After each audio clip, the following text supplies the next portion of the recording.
These two guns are the exact same guns. They shoot the same size bullet at the same velocity, distance, and speed. Although this one looks different, people call this one an AR-15, and many people think it stands for Assault or Automatic Rifle, in which indeed it does not. It stands for Armalite Rifle after its manufacturer and creator. Do you really think that taking the right to bear arms from the citizens of the United States is the smartest and most ethical decision? Will it really save more lives than it will cost? Will taking away this right really take guns away from criminals who possess them illegally, or will it just take guns away from good citizens who possess them legally?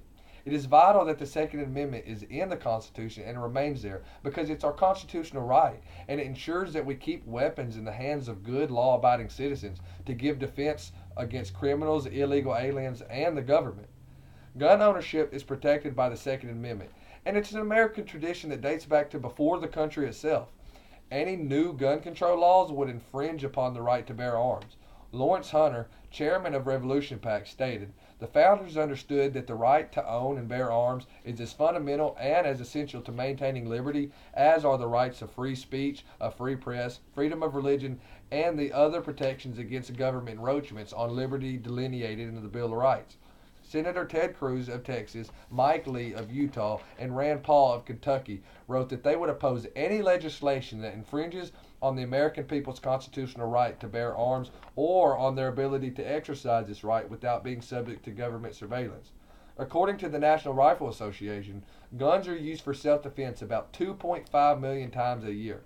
Pew Foundation report found that 79% of male gun owners and 80% of female gun owners said that owning a gun made them feel safer at home. It also said that 64% of people living in a home where someone else owns a gun feel safer as well. About 61% of men and 56% of women surveyed by Pew Research feel that stricter gun laws will make it more difficult for people to protect their home and their families. Famous journalist John Stossel also explained that criminals don't obey the law.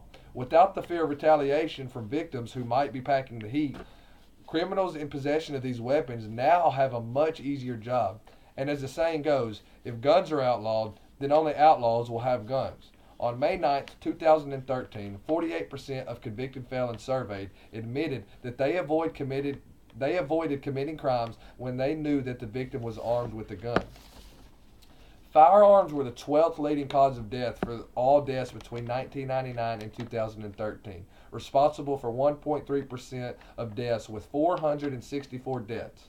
Internationally, the claim that the United States has a major problem with firearm homicide is exaggerated.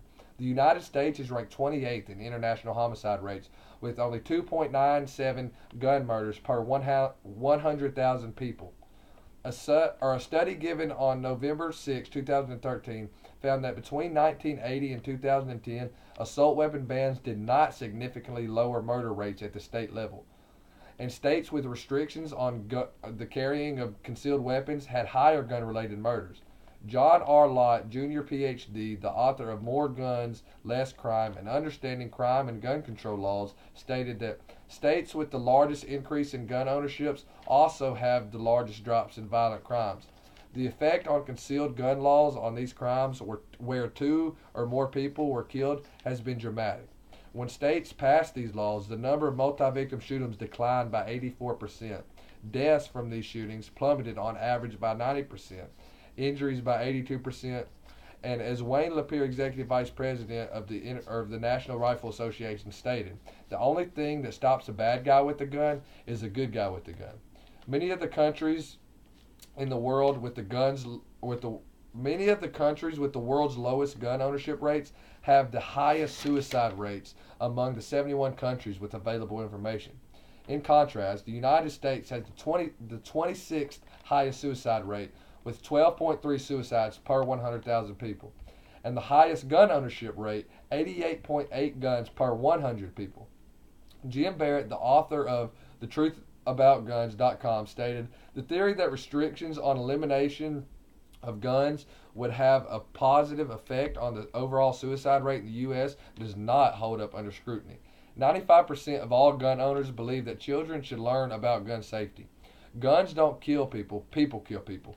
and people need more education on guns and mental illness screenings to prevent massacres. The Sporting Arms and Ammunition Manufacturer Institute stated, whether in the field, at the range, or in the home, a responsible and knowledgeable gun owner is rarely involved in a firearm accident of any kind. According to Kyle Winterstein, managing editor of Guns and Ammo Studies, showed that children taught about firearms and their legitimate uses by family members have much lower rates of delinquency than children in households without guns and children introduced to guns associated with freedom, security, and reaction rather than violence. Firearms were 57% of people surveyed by Pew Research in February of 2013 said that gun control laws would give too much power to the government over the people. As the American Civil Liberties Union said, as the American Civil Liberties Union saw, background checks will require government databases that keep personal information on gun owners, including name, addresses, mental health history, criminal records, and even more. This is a worry because it allows the government to keep databases of gun purchases indefinitely, creating worry that we will see searches of these databases and expansion for these databases in the future in places that they were not intended and the information was not originally collected. Alex Jones, radio host, in a January 7, 2013 interview with Piers Morgan, stated that the Second Amendment isn't there for duck hunting. It's there to protect us from tyrannical government and street thugs. 1776 will commence again if they try to take our firearms. The National Rifle Association Vice President Wayne Lapierre stated, if you look at why our founding fathers put the Second Amendment in there is because they had lived under the tyranny of King George and they wanted to make sure that these free people in this new country would never be subjugated again and have to live under tyranny.